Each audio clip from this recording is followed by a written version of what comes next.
bom dia, boa tarde, boa noite ou excelente madrugada, né? Para quem gosta de madrugar aí assistindo vídeos de YouTube. Espero que estejam maratonando nossas séries aqui, né? Como se diz, nossos episódios. Estamos aqui hoje mais uma vez, dando prosseguimento aí ao capítulo 1. Na verdade, encerramos hoje, né, Eli? O capítulo Hoje 1, vamos encerrar. a saga do capítulo 1 do Evangelho de João. E é lógico, né, gente? Como sempre, dizendo, buscando trazer o conhecimento, mas um conhecimento que possa empoderar, trazer consciência do verdadeiro potencial que é o ser humano. Então, hoje a gente retoma aqui, no capítulo 1, que vai ser o Jesus chamando Filipe e Natanael, na visão aqui de João, o evangelista. Então, bora lá, né, Eli? Chega o rei aí, igual o Vamos povo lá. diria. Bom dia para todos e vamos prosseguir então. Como o Ricardo disse, hoje a gente vai continuar aqui. Na minha Bíblia, dos versículos 35 ao 51, tá intitulado Os Primeiros Discípulos. Só que tem Bíblia que tem essa separação dessas perícopes, né? Que a gente chama. Então, hoje a gente vai tratar do 43 até o 51, encerrando o capítulo 1 do Evangelho de João. E essa parte aqui, algumas Bíblias intitulam chamada de Filipe e Natanael, tá? E hoje eu vou fazer o seguinte, eu não vou comentar versículo a versículo, porque eu acho que não tem necessidade. Então, o que eu vou fazer? Eu vou ler tudo aqui e depois eu faço alguns comentários. Isso aqui não vai ter tanta coisinhas pequenas para serem abordadas, Tantas assim, simbologias minúcias, né? em Em cada cada versículo, né? Na verdade, é o contexto que a gente precisa de analisar aqui. As simbologias mais importantes a gente vai comentar mesmo, porque a gente sabe que o Evangelho de João, ele é repleto de simbologias, né? Então, vamos lá, ó. No dia seguinte, quis Jesus ir a Galiléia e achou a Filipe e disse-lhe, segue-me. E Filipe era de Betsaida, cidade de André e de Pedro. Filipe achou Natanael e disse-lhe, havemos achado aquele de quem Moisés escreveu na lei e os profetas, Jesus de Nazaré, filho de José. Disse-lhe Natanael, pode vir alguma coisa boa de Nazaré? Disse-lhe Filipe, vem e vê. Jesus viu Natanael vir ter com ele e disse dele, eis aqui um verdadeiro israelita em quem não há dolo. Disse-lhe Natanael, de onde me conheces tu? Jesus respondeu e disse-lhe, antes que Filipe te chamasse, te vi eu, estando tu debaixo da figueira. Natanael respondeu e disse-lhe, Rabi, tu és o filho de Deus, tu és o rei de Israel. Jesus respondeu e disse-lhe, por que te disse, vi-te debaixo da figueira, crês? Coisas maiores do que estas verás. E disse-lhe, na verdade, vos digo que daqui em diante vereis o céu aberto e os anjos de Deus subindo e descendo sobre o Filho do Homem. Bem, aqui o que a gente tem? Um segundo discípulo é chamado, que é o Filipe. E Filipe chama Natanael. Mas o que é interessante a gente perceber aqui é que Natanael não se tornou um apóstolo. Ele não se tornou um apóstolo. Então, o que a gente pode concluir disso? Que a gente já falou em episódios anteriores, Jesus tinha centenas de discípulos. E com certeza Natanael foi um dentre esses diversos discípulos, mas não foi chamado como apóstolo. E outra coisa aqui interessante, aqui fala assim, ó, no 44, e Filipe era de Betsaida, cidade de André e de Pedro. A gente percebe o quê? Que os primeiros discípulos, eles foram chamados aonde? Em Betsaida. Porque olha só, André, Pedro, os dois eram irmãos, Betsaida. Filipe, Betsaida, João Evangelista de Betsaida, Natanael de Betsaida, apesar dele não ter virado apóstolo, e também depois a gente vai ver que Tiago Maior era de Betsaida. E aí, gente, alguns estudiosos, isso daí vai de interpretação, né? Extrai algo disso. Por que ele chamou de Betsaida e tal? Betsaida, na época, era um grande centro de pesca. Então, aí, o que alguns estudiosos dizem? Pode ser que Jesus ali começou a pescar os primeiros discípulos, remetendo àquela ideia que ele falou para Pedro, te farei pescadores de homens. Entende? Então, tem alguns estudiosos que dão essa interpretação para a gente compreender Jesus ali pescando os primeiros discípulos, trazendo para Boa Nova. Um centro que que praticava pescas, né? Isso. É, pode ser. Trazendo essa relação, né? Do Entre pescadores e pescador de homens. pescador de discípulos, trazendo eles, né? Para ensinar, para instruir, tudo aquilo que a gente já viu. Outra coisa aqui curiosa é no versículo 46, quando Filipe, aqui ó, quer ver? Filipe fala assim, ó, disse-lhe Natanael. Não, no Filipe 45, chama. o Filipe chama Natanael para ter com Jesus. Vamos lá que eu achei o Messias, vamos Isso. lá. Aí, o que é curioso é que essa fala de Natanael no versículo 46, onde ele fala assim, pode vir alguma coisa boa de Nazaré? Então, vamos ver isso aqui, ó. Nazaré, ela fica dentro de uma cratera, dentro de um buraco. A cidade é um vilarejo, né? Dentro ali de um buraco, né? Escondida, né? Escondido. Então, o que acontecia? Se você tá no meio da cidade de Nazaré e você olha ao redor, o que você vê? Você vê uma cadeia de montanhas, você vê parede de rocha para tudo quanto é lado. Então, eles tinham um costume, na época, vamos falar assim, um costume, uma piadinha que eles faziam, falavam assim que os nazarenos tinham o horizonte estreito, tinha a visão estreita. Por quê? Porque de Nazaré, para onde você olhava, você só via montanha de rocha. Então tinha essa piadinha aí, esse costume de falar, nazareno, tem a visão estreita, quer dizer, visão estreita, o que a gente tem? Limitada, visão fechada, né? limitada, Porque né? não vê o horizonte, então a visão é limitada. Diferente das outras aldeias lá, que eles viam longe, né? Que vinham longe, né? Então tinha esse costume ali. E muito provavelmente foi por isso que o Natanael falou assim, mas pode vir alguma coisa boa de Nazaré? Por causa que tinha esse costume ali de falar que eles tinham a visão fechada, os horizontes estreito, né? Estreito, E a outra coisa interessante que eu gostaria de falar com vocês é lá no versículo 51, quando Jesus fala assim, ó. Na verdade, vos digo que daqui em diante vereis o céu aberto e os anjos de Deus subindo e descendo sobre o Filho do Homem. Quando você lê isso aqui, você fala, gente, o que tá querendo dizer isso aqui, né? Subindo e descendo anjos. Por que João disse isso, né? Isso. Da onde vem essas ideias, né? Você fala, gente, não dá para entender nada. Meu Deus do céu. Pra gente compreender isso aqui, a gente vai ter que voltar lá no Velho Testamento. Vamos lá no Velho Testamento, lá em Gênesis, capítulo 28. Capítulo 28, que está separado aqui na minha Bíblia. Capítulo 28. Tem uma perícope que fala assim, ó, a visão da escada de Jacó. Quem que era Jacó? Jacó era um dos patriarcas de Israel, filho de Isaac, neto de Abraão.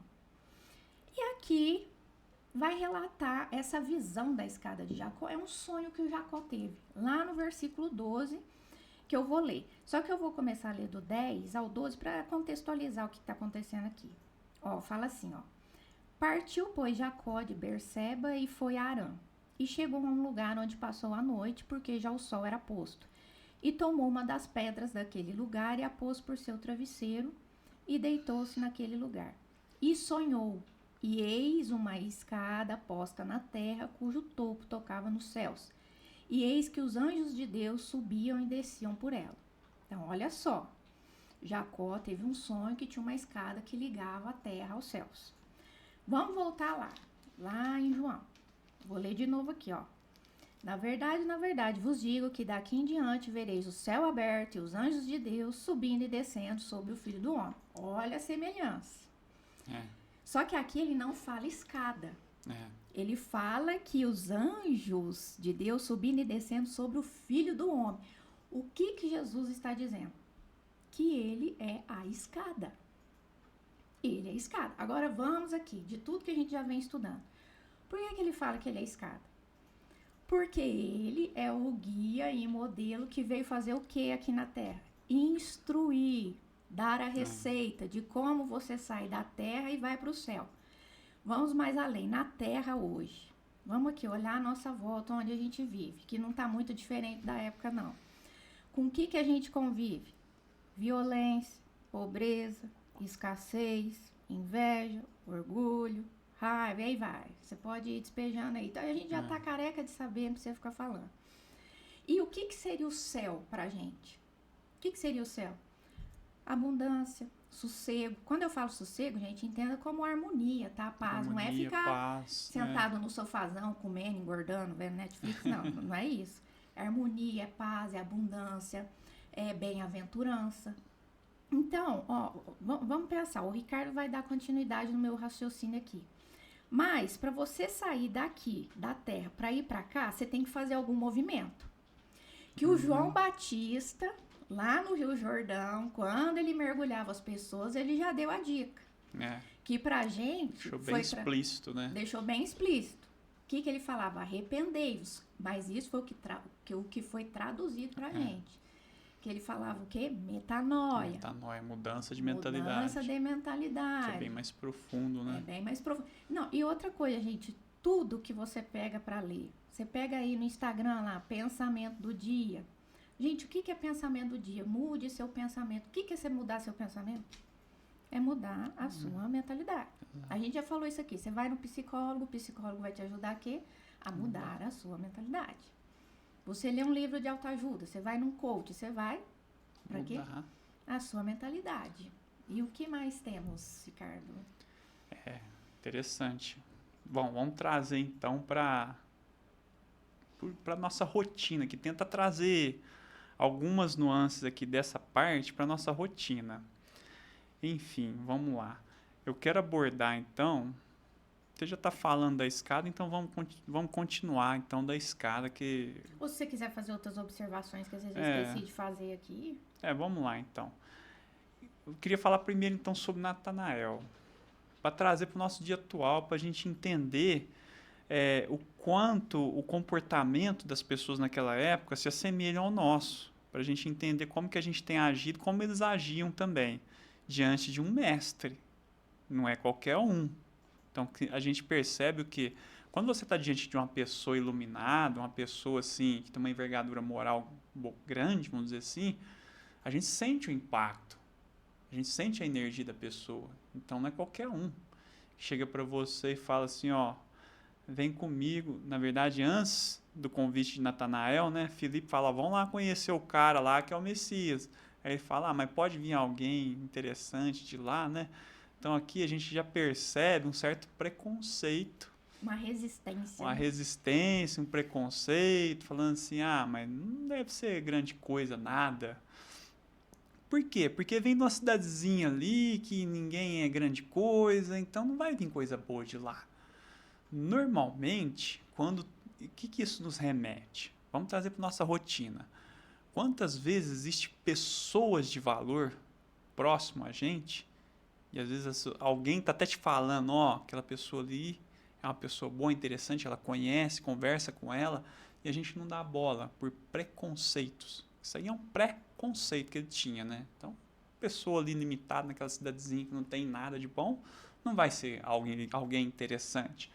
Então, quantas pessoas de valor estão próximos a nós e nós não valorizamos essa pessoa, não damos o devido valor. Essa parte de Natanael mostra muito bem isso. O quanto ele ali tinha alguém de valor próximo e não deu bola. Falou, mas pode. Aí o Filipe fala, o que você tem a perder? Tipo assim, né? Tem hora que você tem que falar isso pra pessoa. Que às vezes você quer trazer alguém para um lado bom, você tem que fazer isso. O que você tem a perder em ir lá, sentar 10 minutos e ouvir? Que a pessoa, pelo menos ouvir, né? Pelo Hoje menos em dia as ouvir. pessoas nem ouvem. Então, é muito Nem carregado ouvem. de preconceito isso. Principalmente quando é alguém que quer o seu bem, fala, vai lá, fica um minutinho, ou vê se vai ser bom para você. Não tem nada de bom lá para mim. Quer dizer, algo de valor muitas vezes está próximo da gente, alguém de valor ou algo de valor está próximo e a gente preconceituosamente nem vai ver, nem se dispõe a conhecer ou a compreender aquilo que está sendo posto. Nem ouvir, né? Aí tem gente que fica assim, falando muito sobre tolerância. Gente, é uma hipocrisia do caramba mesmo. Você tem que ser tolerante com os diferentes. Sim, porque com os diferentes, porque hoje em dia as pessoas ficam assim, eu sou tolerante. Tolerante com quem pensa igual a você, né? Aí você não é tolerante, né? Porque hoje em dia as pessoas não se permitem nem ouvir o que o outro tem a dizer. Você não é obrigado a concordar. Exato. Mas você pode ouvir e respeitar a opinião do outro. As pessoas nem isso faz. Eu sou tolerante. Tolerante com quem pensa igual a você. Então, tem muitas pessoas de valor próximos e que a gente não dá bola e vai deixando. Muitas vezes é um pai, é um irmão, é um amigo, ou é uma referência de um pai, de um amigo, de um irmão, e a gente não dá bola e deixa passar. E perde-se oportunidade. Então, aqui é uma lição que mostra o quê? O quanto, às vezes, a gente tem que abrir a nossa mente para o novo. Isso aqui é algo que acontece entre Filipe e Natanael. Então, essa é a primeira abordagem que eu queria trazer para o nosso dia atual. Que quer dizer, é um discípulo que é convidado por Jesus, pessoalmente, e que estava cheio de preconceitos. Então, quer dizer assim, não precisa de ninguém ser especial para ser chamado. E é um outro ponto que agora eu quero abordar. Que Jesus vem e chama Natanael para ser discípulo dele. E aí ele concorda somente depois que Jesus prova para ele quem é Jesus. Ele fala assim, como é que ele fala assim? Ele fala assim, disse, pode vir alguém e tal, aí depois... que estava debaixo da figueira? Que ele fala assim, aqui é um verdadeiro israelita tal. Aí fala, eu te vi debaixo da figueira. E aí isso mexe com ele, balança, pô, tava sozinho, chorando, depressivo, que era um momento difícil de Filipe. E ele fala assim, isso é de Natanael, desculpa. E aí ele realmente é convencido. Então, assim, só que, como ele disse muito bem, embora ele tenha sido chamado, um dos primeiros a ser chamado, a ser discípulo de Jesus, e foi, ele não se tornou um apóstolo. Isso mostra o quê? Se ele foi um dos primeiros, pelo próprio mestre, pessoalmente, você acha que ele tinha potencial ou não para ser um apóstolo? Com certeza tinha potencial. Agora, por que não se tornou? Aí só Natanael sabe responder isso. Por que ele não foi um apóstolo? Porque se ele foi chamado diretamente, o que eu quero trazer com isso? Quantos chamados existem muitas vezes na nossa vida e às vezes a gente não dá bola? Ou se a gente dá bola, a gente não segue, não persiste. Aí você fala assim, não, Ricardo, mas não tem ninguém me chamando. É você que chama a si mesmo. Eu vou começar uma academia, é um chamado. Mas será que eu persisto? Eu vou até o fim? Eu atinjo a minha meta, meu objetivo? Eu estou querendo ler tal livro. Será que eu termino de ler um livro? Isso aí são chamados que vão acontecer na nossa vida a todo momento. E de repente vem um trabalho assim que alguém te chama, mas às vezes por medo, por se sentir incapaz, por às vezes não se dar o valor, e aí a gente não consegue, como é que eu posso corresponder a esse chamado. E aqui, eu quero fazer uma abordagem também no sentido assim, de que, embora a gente não tenha falado aqui, por que Natanael teve um certo preconceito com Jesus? Porque naquele momento ali, ele estava vivendo uma situação ruim, né? Ele tinha sido, demitido, né? De um trabalho, porque ele falhou, e a obra lá despencou. Ele era um engenheiro, um arquiteto, se eu não me engano, e ele falhou e morreu muita gente nessa obra, e ele estava ali desolado, caído ali na figueira por causa disso, decepcionado consigo mesmo, se sentindo incapacitado, impotente. Então, quando você olha para alguém e não valoriza, é porque você não está se valorizando. E aqui vem uma lição do mestre, o amar ao próximo como a ti mesmo. Quer dizer, se eu não consigo corresponder a um chamado, se eu não estou valorizando, aqui é tudo uma ótica de Natanael, que eu estou querendo dizer. É porque, no fundo, eu não estava me sentindo capacitado. Eu recebo um chamado, mas não vou até o fim. Alguém me fala que tem uma pessoa de valor próximo, mas eu não valorizo, porque eu não estou me valorizando. Então, quer dizer, a nossa mente só vai agir de uma forma. Se eu não estou olhando para dentro, encontrando valor em mim, dificilmente eu vou encontrar valor no próximo, ou nas oportunidades, ou nos chamados. Então, essa é uma interpretação psicológica que eu queria trazer sobre o que tem acontecido aqui com Natanael neste momento. E, passando mais um pouquinho, agora vamos aprofundar essa questão da escada, que ele falou. Isso aqui é um pega muito forte para a gente trazer para o nosso dia atual. Como que eu consigo entender no dia atual essa fala de Jesus, que vereis o céu aberto e anjos de Deus subindo e descendo sobre o Filho do Homem. Que é Jesus fazendo referência à escada de Jacó e falando, eu sou a escada que conecta com os céus, que conecta com os anjos, e os anjos sobem e descem através de mim. Quer dizer, você quer ser um anjo? Você quer atingir a iluminação? E o que é ser uma pessoa iluminada? Uma pessoa em paz?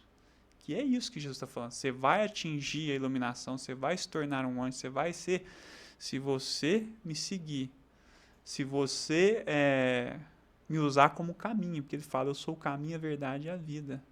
Ninguém vai ao Pai a não ser através de mim. O que ele está querendo dizer aqui? Que eu sou essa escada que conecta ao Pai. Então eu preciso que você me siga e faça o que eu faço para você atingir a iluminação. E o que vem a ser, então, ser um ser iluminado? É um ser que vibra diferente, não é? Então, aqui, Jesus está fazendo uma referência a uma lei universal que muitas vezes a gente não dá bola, que é a lei da vibração. Eu preciso mudar essa vibração, eu preciso mudar a minha frequência. Eu preciso de transformar em mim esse pensamento, essa mentalidade, esse arrepender, essa purificação que João Batista falava. Com essa transformação eu vou alterando a minha frequência, a minha vibração. E já teve um cara na nossa atualidade que estudou isso. Um médico pesquisador, doutor em psiquiatria, chamado David Hawkins. David Hawkins criou uma escala que é muito usada aí nos meios de terapeutas, nos meios espiritualistas, que também buscam essa escala dele, falando como a nossa frequência ela é conectada a uma certa quantidade de hertz, de frequência mesmo. E por que David Hawkins se preocupou com isso? Porque ele era psiquiatra, ele estudava o ser humano e ele quis pesquisar o quê? A origem da dor e do sofrimento. A ideia dele era essa. Eu preciso de entender por que o ser humano sofre e por que ele sente dor. E isso aqui, aí ele criou uma escala, eu não sei se vai dar para ver aí, mas qualquer coisa depois a gente dá um jeito de colocar. Essa escala, ela começa... não sei se vai dar para... vergonha. Exato, começa na vergonha. E ele fez essa medição, estudando, pesquisando várias pessoas de várias etnias. Não foi só, ele não se restringiu a um grupo. Várias etnias e várias pessoas de várias idades. Então ele chegou a essa conclusão. Que, por exemplo, a emoção vergonha, ela tem 20 Hz. E é a mais baixa de todas. E aí, a mais alta, a iluminação, que ele colocou um sentimento como iluminação, tem 700 Hz de frequência. E ele falou assim, como que eu posso definir, então, que um ser humano começa a viver em paz? Como é que eu posso dizer assim? Começa a viver de verdade. E tem até que ter um livro dele que chama Força e Poder. Força versus Poder. Força versus Poder, isso. Tem um livro dele que ele definiu isso nesse livro. Por quê que ele definiu isso nesse livro? Segundo David Hawkins, a partir de 200 Hz, que é o sentimento de coragem, você começa a ter poder sobre si, não é sobre os outros, não. Você começa, então, a viver de verdade. E antes de 200 Hz, você está forçando para viver. Então, você está sobrevivendo, você está só forçando para viver. Por isso que você está usando a força, você precisa de se esforçar. É necessário como é que eu posso dizer? Eu estou realmente forçando para viver. Então, vamos lá. Eu saio, então, da vergonha, 20 Hz, depois vou para a culpa. Olha os sentimentos. Culpa, 30 Hz. Depois apatia, tristeza, medo, desejo. Entenda desejo que não é algo ruim, mas a pessoa que fica só no desejo, fica desejando e não consegue, não sai disso. Não movimenta, né? No movimento, exatamente. Atingir. O desejo não é que é ruim, mas aí você deseja e fica ali. Ou simplesmente só deseja, consegue, morreu. Ah, eu quero um livro, comprei. Ah, tá, agora eu quero outra coisa, compra. Aí, sabe, a pessoa só fica desejando e nunca sai disso também. Aí vem raiva, orgulho e depois coragem. Aí acima da coragem vem neutralidade, boa vontade, aceitação, razão, amor, alegria, paz e iluminação. Olha conforme vai subindo. É como uma escada mesmo. É igual rádio que tem É aquele negocinho que a gente exatamente, a vai... frequência. Você vai subindo a E frequência. você vai e volta, né? Você vai e volta. Exatamente. A gente não está consolidado, por exemplo, na coragem. De repente, para algumas coisas eu tenho coragem, para outras não. E aí eu começo a forçar a barra. Então a vida se torna chata, pesada, cansativa, estressante, porque eu estou forçando. E é onde começam a surgir as doenças também. As nesse... doenças, exatamente, ele pesquisou também, porque por ser médico, ele entender as doenças. Por que surgem as doenças? Porque a pessoa, quando ela está vibrando abaixo de 200, abaixo da coragem, que ela está ali no orgulho, na raiva, no desejo, medo, muitas vezes o que prende muitas pessoas é isso, é medo ou vaidade, que vem o orgulho, né? Então, assim, ou culpa, que é pior ainda, nossa senhora, quanta culpa nos paralisa. Pode falar que é... Não, porque Vamos lá. Às vezes a gente fala assim, a pessoa ser iluminada, eu não sei, mas eu pensava assim, que eu ia viver só sentindo amor. É. Ou só sentindo a paz, entendeu? Aí ficar naquela gratitude. É. Aí vem um e te dá um tabefe na cara, você amor, eu amo.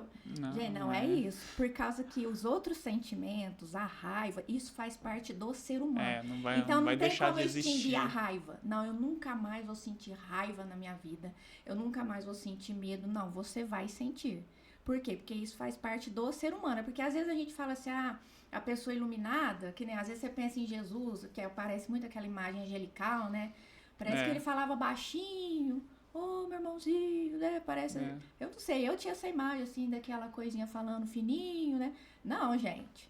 Ele também tinha os outros sentimentos. Tanto que ele foi lá no templo, falou assim, deu um forfé lá, falou, vamos acabar com isso aqui. Mas qual que é a diferença?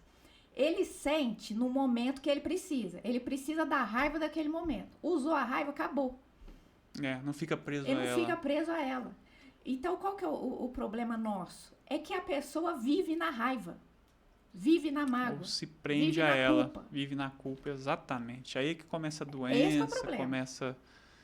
E por isso que é o subir e descer as escadas, né? Que eu sou a escada. Vocês vão ver subir e descer através de mim anjos. Por quê? Ele já era um ser angelical. Porque pensa falar com aqueles fariseus lá, igual vozinha de criança. Não, fariseu, sei o quê. Não, ele que não falava com o pulso firme, falando forte com aquele povo. Exatamente. E como você disse, quando a gente vai ver essa passagem no Evangelho de João, quando ele chega no templo para expulsar os cambistas lá, a galera que está fazendo comércio, ele chega arrebentando. Não é assim, vamos sair, por favor. Não, chega açoitando. Então, nós vamos ver isso. Então, a gente precisa de entender Jesus para modelar ele. Porque não é assim, só um ser angelical. Então, a gente precisa de entender a fundo. Nós vamos chegar lá. Nós estamos terminando só o capítulo 1 por enquanto. Então, nós vamos entender muito esse cara. Então, e esse cara fala, vocês vão ver subir. Então, essa subir e descer são as frequências que a gente precisa de acessar. A frequência do amor, da razão, que é essa compreensão, então precisa de compreender. Então você vê que a razão, ela está acima da aceitação, da boa vontade, da neutralidade. Quer dizer, a razão, a gente precisa de compreender muitas coisas. Só que para eu compreender, primeiro eu preciso de aceitar e preciso ter boa vontade. Senão, como é que eu vou compreender se eu já tenho aversão? Não tem como. Primeiro eu vou aceitar a ideia. Como eu falei, vamos lá ver aquele cara. Se você não tiver aceitação, pelo menos, você não vai lá querer compreender aquele cara. Você não vai nem lá. Então, e olha como que David Hawke foi sábio e soube medir isso com precisão. Então, faz muito sentido eu ter a boa vontade para aceitar, para depois racionalizar, compreender e chegar no amor. E depois que eu tenho amor, eu consigo ter alegria. O que é alegria? Essa sensação de contentamento. Porque eu estou tendo amor. O que é o amor? É eu respeitar as diferenças. Porque como é que eu vou estar contente se eu não respeito as diferenças? É impossível. Então, assim, faz muito sentido. E depois que eu estou na alegria, eu consigo a paz e aí a iluminação.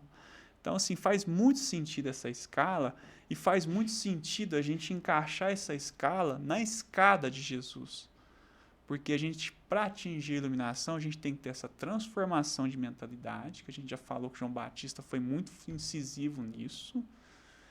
E tendo essa transformação de mentalidade, a gente modelar um ser que consegue atingir todas essas frequências. Para a gente, a partir da coragem, começar a ter poder. Por que que Jesus fazia milagres? Porque ele tinha poder sobre ele. E aí ele conseguia manipular as pessoas a se curarem. E aí sim eu começo a ter poder. Daí eu começo a viver de verdade. Porque a vida é eu ter poder. E a sintonia livre é para isso. É para a gente buscar, mais uma vez, usar essa crença que você tem na Bíblia para que você consiga se empoderar. Porque a partir do momento que você começa a viver da coragem para cima, aí sim você vai viver. Porque você vai se ter poder sobre si mesmo. Não é verdade? Uhum. E, bom, enfim, essa era a ideia que a gente queria trazer para hoje. Eu não sei se você quer acrescentar mais algo aí. A respeito da escala de Hawkes aí, Não. dessa sobe e desce. Enfim, mas era isso, né? Trazer essa questão do preconceito que teve de Natanael para a gente entender, trazer para os nossos dias.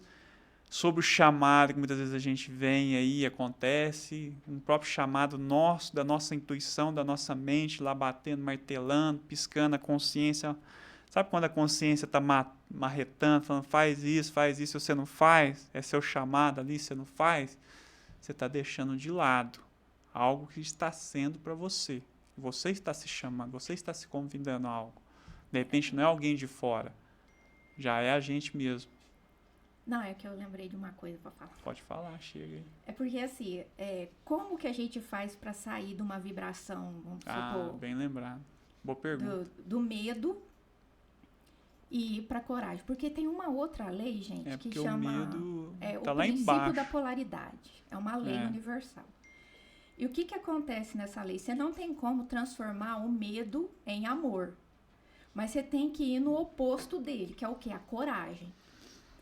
Então, aí, é igualzinho aquele negócio de rádio que a gente vai. Então, o medo tá aqui, a coragem tá aqui. Você tem que pegar o pininho lá do rádio e pensar assim, ixi, vim pra cá, pra coragem. Como que você faz isso? Primeira coisa, fazendo algo. Você tem que testar na sua vida para você sentir. Porque todas as pessoas podem mudar as suas disposições ou seus estados mentais. O que é um estado mental? Eu sou muito medrosa, eu quero ir para coragem. Porque tem jeito da gente trabalhar nessas polaridades. Amor, ódio, nessas polaridades. Você vai e volta. Que era o que Jesus fazia. Por isso que às vezes ele estava bravo, ele ficava bravo, só que depois ele saía, ele ficava movimentando ali, é uma lei universal. Então, todos podem mudar a sua disposição ou seus estados mentais mudando a vibração. E como que você faz isso? Pelo esforço da sua vontade, você vai mirar, você vai numa determinada direção onde você quer. Então, se você é uma pessoa medrosa, você quer ser mais corajosa. Você, pela sua vontade, você vai mirar em algo que vai te trazer coragem, pode ser na mente, um pensamento, e aí você vai focar nisso. Você vai dar atenção para isso. Você vai ficar pensando naquilo fixamente, porque é a partir disso que você vai mudar a vibração. E isso, gente, é assim que acontece. Por quê? Porque é eu que tô falando? Não. Porque as leis universais é assim que funciona. É a assim. polaridade. É, a polaridade. E outra, você tem que testar. Não tem como ser de outro jeito, gente. Não tem milagre. Entendeu? Porque assim, ó, que nem... A gente já trabalhou um pouco com terapia. Antes mais, agora menos. Tem gente que acha assim, que você vai relar o dedo nela e ela vai transformar. Não. Quem dera se a gente tivesse esse poder. Você não ia ter livre-arbítrio nenhum, né? Você ia ser um dominado. Exatamente. Você vai se mudar. Você vai se mudar. E para isso você precisa agir. Agir. Não tem como. Tem que agir, tem que testar. Tem que ver como é que funciona todo dia. Porque é assim que funciona. Por quê? Porque são leis universais. E as leis universais, quem fez foi quem? Foi Deus. Que é diferente das leis dos homens, né? Porque você pensa, se fosse como a lei previdenciária, que cada ano muda, você estava lascado, cada né? dia tá de um jeito. Pensa se todo dia baixasse uma lei universal aí, ó, agora a lei universal mudou, não é assim mais não. Ia ficar doidinho, não é, gente? A lei universal é lei universal para sempre, é assim que funciona, você querendo ou não. Então, o que você tem que fazer é aprender. Para o quê? Usar. Exatamente, aprender, compreender e começar a usar essas leis. Por isso que a gente está trazendo aqui, para você ter consciência de como é que funciona o jogo da vida. As regras que estão na vida são essas. Quer você queira, quer não, é assim. E você me falou uma coisa, eu lembrei de algo interessante aqui, que também é usado na terapia. O nosso cérebro não distingue ficção de realidade. Então, de repente, você quer polarizar do medo para a coragem, começa a imaginar você naquela condição de coragem antes de fazer. Você pode fazer isso, é coisa de 1 minuto, 5 minutos, você se imagina com todos os detalhes, roupa que você está vestindo, a situação, a circunstância, começa a sentir o ambiente. A sua mente não vai distinguir a ficção de realidade. Quando você faz isso, você imagina, principalmente com emoção, com sentimentos, daquilo que você quer fazer, você cria uma conexão neural nova, se você não vivenciou isso ainda. Lógico, se você já vivenciou, a conexão já existe. E quando você for fazer, não é que você não vai ter dificuldade, mas vai ser pelo menos mais acessível. Vou falar uma palavra aqui, não é tão assim, significa isso, mas seria um pouco mais fácil. Não é que não vai ter dificuldades, que vai exigir o esforço, igual ele falou que você tem que se testar. Mas como você já criou essa conexão dentro da sua imaginação, da sua mente, não vai ser tão complicado, tão difícil, tão árduo, quanto se você não tivesse feito esse processo de consciência e imaginação antes. Então, assim, você pode usar essa estratégia para você polarizar também. Para entrar nessas vibrações. Raiva, tristeza, raiva, alegria, desculpa, alegria, tristeza, você vai polarizando assim, imagina no momento mais alegre e tal, e você vai polarizando, culpa, alegria, culpa, coragem, tá, vai polarizando, vai usando isso a seu favor, e aí você consegue movimentar nessa escada, e é lógico que a gente vai discutir muito sobre seguir modelo chamado Jesus, para a gente crescer e aprender com ele. Você se empodera com esse livro sagrado, não é verdade? Isso. Mais alguma coisa? Não. Então é isso, pessoal. Mais uma vez, curta, compartilhe, manda essa mensagem para alguém que você gosta, que se afiniza com esse tipo de assunto. E vamos cada vez mais crescer, se empoderar e ser um sintonia livre. Liberdade sempre. É isso aí.